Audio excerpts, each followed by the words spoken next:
Hey there, tennis fans. I'm James Waterson, and I've got your Tennis Now tennis news for June 13th.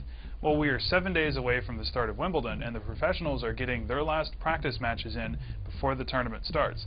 This week, we've got tournaments in Hertogenbosch and Eastbourne.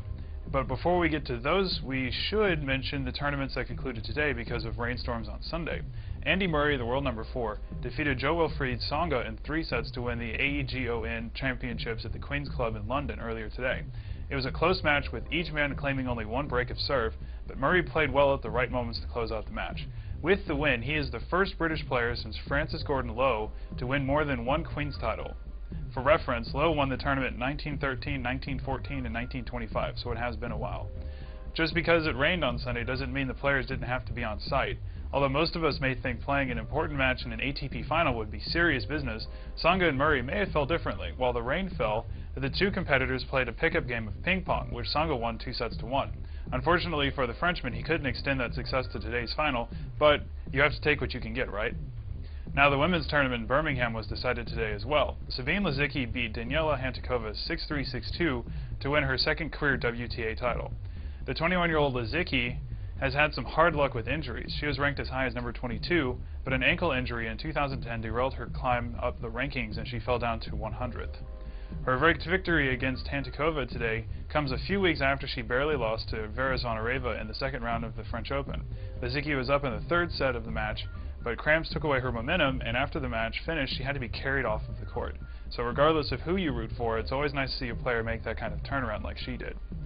Moving on to some more of today's results, Venus Williams got her comeback off to a great start by beating Andrea Petkovic in 3 sets in the first round in Eastbourne. Now, 3 other seeded players, Samantha Stosur, Victoria Azarenka, and Petra Kvitova, joined Venus in the second round, while 8th-seeded Shahar Peer lost to Maria Jose Martinez Sanchez in straight sets. Now on the men's side, they were still playing some of the qualifying matches today, yet they did get some main draw matches out of the way, with Radek Stepanek, Igor Kunitsyn, and Grigor Dimitrov scoring wins. In Hertogenbosch, Svetlana Kuznetsova, Yanina Wickmeyer, and Flavia Pennetta won in straight sets, while 6th-seeded Maria Karolenko fell to Kimiko Date-Krum. Meanwhile, top-seeded Nicolas Almagro of Spain lost to 79th-ranked Michael Barrera of Germany in straight sets. 2nd-seeded Marcos Bagdatis defeated Arnaud Clement in straight sets, and Dmitry Tursunov dismissed American Robert Kendrick in straight sets as well. Now, for a full rundown of today's match results, check our website at www.tennisnow.com. Now, as I said earlier, we're 1 week away from the first day of Wimbledon, and the speculation has already begun about who will take home the title. Martina Navratilova, former Wimbledon champion herself, said that the women's tournament is wide open, but even she has her favorites. She thinks that Maria Sharapova is a favorite going into the tournament because the grass surface suits her game, and she has a lot of confidence after her French Open performance where she made the semifinals.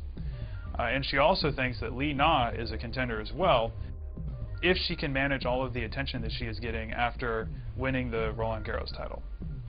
Now, there's also the Williams sisters to consider, but she said that they could just as easily make it to the final as they could lose in the first or second round because they haven't played in so long.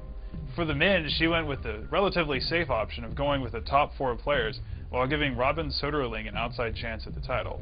Now that she's given us her picks, who do you see taking the men's and women's Wimbledon title? Give us your predictions below, and if you want to see part of the Tsonga-Murray ping pong match, check out the link in the video description. Thanks for watching, everybody, and see y'all soon.